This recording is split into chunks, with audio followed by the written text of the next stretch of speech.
The Dakota Access Pipeline. Depending on which media outlets you follow, there's a good chance you've heard conflicting reports about it in recent weeks. Let's take a look at what is actually going on and what the media isn't telling you.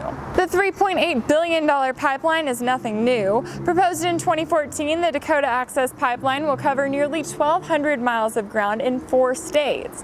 Its purpose is to transport nearly 500,000 barrels of crude oil each day from hydrofrac sites in North Dakota to an existing pipeline in Illinois. Now, if you've heard about this pipeline in the media recently, you've probably also heard about the Standing Rock Sioux tribe and their opposition to the pipeline's construction. The tribe filed a lawsuit in July against the U.S. Army Corps of Engineers, arguing that the pipeline, which would be placed less than a mile upstream from their land, would cover more than 200 water crossings and could impact drinking water for over 8,000 tribal members. They are also protesting the fact that they say construction of the pipeline will desecrate some of their ancient burial sites. Standing Rock Sioux members argued in court documents that the more they looked at the proposed plan of the pipeline, the more ancient artifacts and burial sites they discovered. However, the archaeological firms hired by Dakota Access have argued that those sites don't exist. The tribe says that this is because the sites were not previously recognized by the federal government.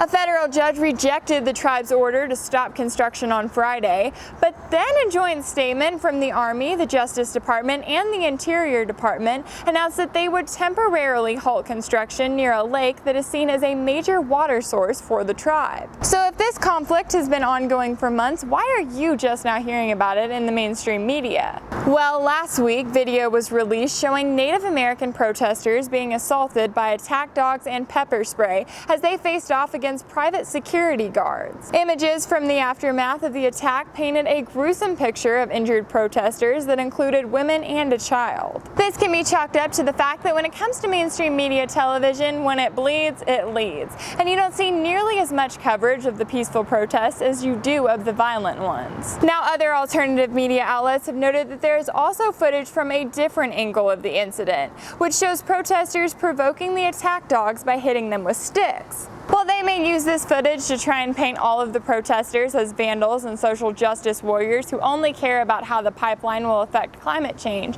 it's important to remember that the actions of a few do not define the mission of the whole. When it comes to topics like this one, it is no surprise that different media outlets would frame it in different ways to fit existing narratives. Another problem lies in the fact that media access to these protests is limited, and journalists who do cover it from the scene are facing a backlash. 1 week after she reported on and showed footage of the clash between protesters and security guards in North Dakota, Democracy Now! Host and executive producer Amy Goodman is facing an arrest warrant for the misdemeanor offense of criminal trespassing. It's important to note that this protest isn't just made up of a few individuals who are willing to harm animals, and it isn't just limited to the Standing Rock Sioux tribe. There are over 200 Native American tribes protesting the Dakota Access Pipeline at Standing Rock, and their gathering has been called the largest assembly of Native Americans in over 100 years.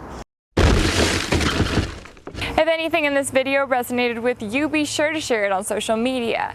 You can also follow me on Facebook and Twitter, and if you'd like to see more videos like this one, subscribe to youtube.com/WeAreChange.